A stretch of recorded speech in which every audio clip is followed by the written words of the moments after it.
कभी सोचा है कि किसी के बस कुछ कह देने भर से हमारे अंदर इतना बड़ा तूफान कैसे उठ जाता है। आज हम इसी बारे में बात करने वाले हैं कि बाहरी दुनिया की बातों पर रिएक्ट ना करके हम अपने अंदर की शांति को कैसे बचा सकते हैं। होता क्या है ना कि हम अक्सर दूसरों के शब्दों से बहुत ज्यादा प्रभावित हो जाते हैं, पर क्या हो अगर असली शक्ति हमारे अंदर ही छिपी हो। तो चलिए सबसे पहले इसी गुत्थी को सुलझाते हैं। आखिर ऐसा होता क्यों है? क्यों किसी के कहे कुछ शब्द हमें इतना ज्यादा परेशान कर सकते हैं? उन शब्दों में इतनी ताकत, इतनी पावर आती कहां से है? देखिए, इस सवाल का जवाब ढूंढने के लिए ना हम 4 बहुत ही दिलचस्प बातों को समझेंगे। सबसे पहले हम देखेंगे कि हम सबसे बड़ी भूल क्या करते हैं। फिर जानेंगे कि पावर का असली सोर्स क्या है। उसके बाद हम आजादी के रास्ते को समझेंगे और आखिर में हिम्मत की एक बिल्कुल नई परिभाषा देखेंगे। तो चलिए शुरू करते हैं पहले हिस्से से। हम सब ना जाने अनजाने में एक ऐसे चक्र में, एक ऐसे साइकिल में फंस जाते हैं जो एक बहुत ही आम सी लगने वाली गलती से शुरू होता है। ये लाइन कितनी सटीक है ना। कोई बस एक शब्द कह देता है, कोई एक नजर से देख लेता है और बस हमारे मन की पूरी शांति भंग हो जाती है। हम या तो खुद को छोटा महसूस करने लगते हैं या फिर गुस्से से भर जाते हैं। ये एक बहुत ही इंस्टेंट और गहरा इमोशनल रिएक्शन होता है। और देखिए, सारी गड़बड़ की जड़ यही है, हमारा ये मान लेना कि हमें हर बात का, हर ताने का, हर उंगली का जवाब देना ही देना है। बस यही वो सोच है जो हमें दूसरों के हाथों की कठपुतली बना देती है और हमें रिएक्ट करने पर मजबूर कर देती है। तो अगर हर बात का जवाब देना एक भूल है, तो फिर सही क्या है? चलिए अब समझते हैं कि पावर का असली सोर्स क्या है और इस राज से पर्दा उठाते हैं कि कंट्रोल आखिर है किसके पास।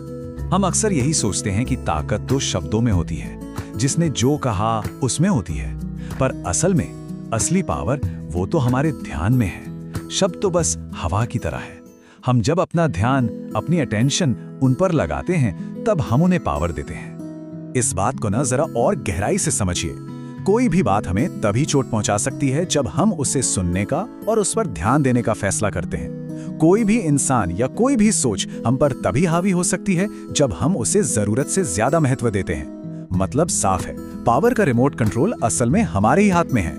और जैसे ये समझ आती है, हम सीधे पहुंच जाते हैं आजादी के रास्ते पर। और ये आजादी किसी बाहरी चीज से नहीं मिलती, ये मिलती है एक सचेत, एक कॉन्शियस चॉइस से।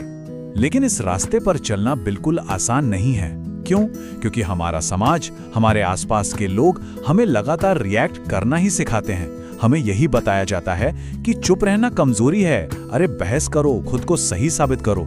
क्योंकि बाजार और समाज वो तो चाहते ही यही है कि हम सब उलझे रहें। पर सच्ची आजादी, सच्ची फ्रीडम इसके ठीक उलट है। वो इस बात को गहराई से समझ लेने में है कि हर आवाज का जवाब देना जरूरी नहीं है। असली मुक्ति, असली लिबरेशन उस पल में है जब कोई ये तय कर पाता है कि किस बात पर ध्यान देना है और किसे बस गुजर जाने देना है। और ये जो चुनने की आजादी है ना, यही हमें साहस की, हिम्मत की एक बिल्कुल नई परिभाषा तक ले जाती है।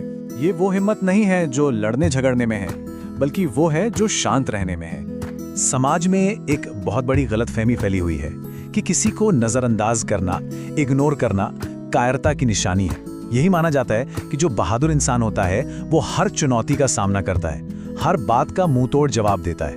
पर क्या वाकई ऐसा है? जरा इस नजरिए से सोचकर देखिए। इसके मुताबिक कायर वो नहीं है जो चुप रहता है, बल्कि कायर तो वो है जो हर छोटी बड़ी बात से घायल हो जाता है। असली साहसी, असली हिम्मत वाला तो वो है जिसके पास ये चुनने की शक्ति है कि कौन सी बात उसके मन के अंदर जाएगी और कौन सी बाहर ही रह जाएगी। और ये एक बहुत ही पावरफुल आइडिया है। जरा सोचिए कि आपका मन एक घर के दरवाजे की तरह है। क्या हम गली में चलते हर किसी को अपने घर के अंदर बुला लेते हैं? नहीं ना।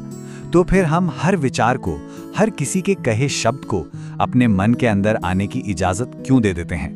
तो अंत में हम इस नतीजे पर पहुंचते हैं। अक्सर हम कहते हैं कि लोग बहुत बुरे हैं, दुनिया बहुत खराब है, पर असल में समस्या लोग नहीं है।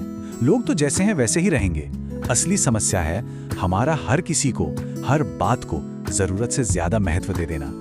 और ये पूरी चर्चा हमें इस आखिरी सवाल पर लाके छोड़ देती है कि अगर हम अपने मन का दरवाजा हर किसी के लिए खुला रखेंगे, हर आने जाने वाले विचार को अंदर आने देंगे, तो हमारे भीतर शांति के लिए जगह बचेगी कहाँ?